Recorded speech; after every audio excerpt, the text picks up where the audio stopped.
Chandipura virus सबसे पहले वर्ष 1965 1965 में भारत में महाराष्ट्र राज्य के चांदीपुरा गांव में पाया गया था। क्योंकि ये चांदीपुरा गांव में ही पाया गया था, इसलिए इस वायरस ये पहली बार पाया गया था चांदीपुरा गांव में, इसलिए इसका नाम चांदीपुरा वायरस ही रख दिया है।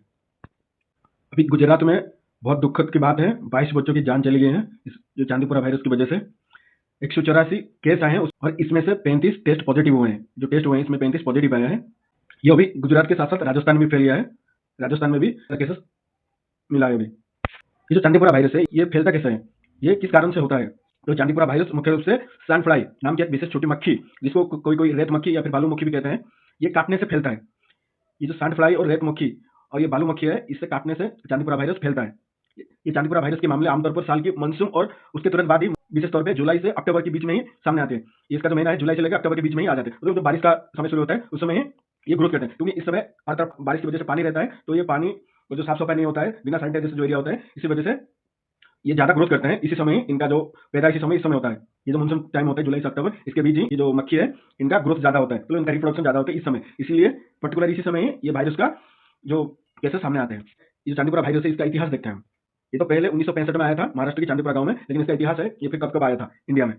ये एक रिपोर्ट है जो गवर्नमेंट वेबसाइट में अवेलेबल होता है, ठीक है। ये पूरा रिपोर्ट है कि चांदीपुरा वायरस प्रकोप का इतिहास, इसको एकदम इतिहास है इसका। ये पहले साल 1965 में महाराष्ट्र में जो चांदीपुरा गांव है इसमें पाया गया था। देखिए इसमें वायरस की पहली पहचान हुई थी 1965 महाराष्ट्र के चांदीपुरा गांव में।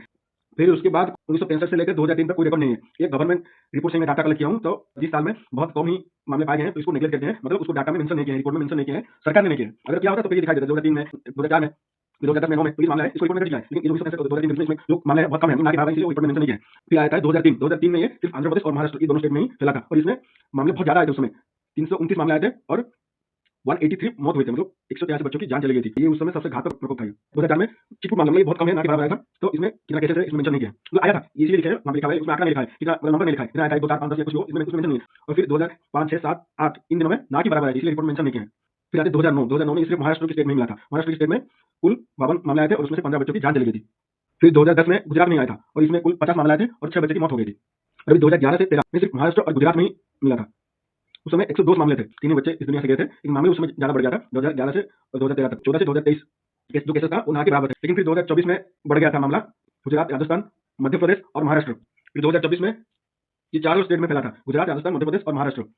इसमें कुल 243 मामले आए थे और 82 बच्चों की जान चली गई थी। ये 2024 में माना जाता है कि इन 20 साल में ये सबसे बड़ा आंकड़ा है। फिर 2025 में बिल्कुल कुछ मामले नहीं है, 2025 में एकदम साफ था। फिर 2026 मतलब इस साल में फिर शुरू हुआ। अभी गुजरात में ही 22 बच्चों की जान गई है और राजस्थान में अभी फैलना शुरू हुआ है, क्योंकि इसका कोई एंटीबायोटिक, टैबलेट, मेडिसिन या वैक्सीन वगैरह कुछ नहीं है।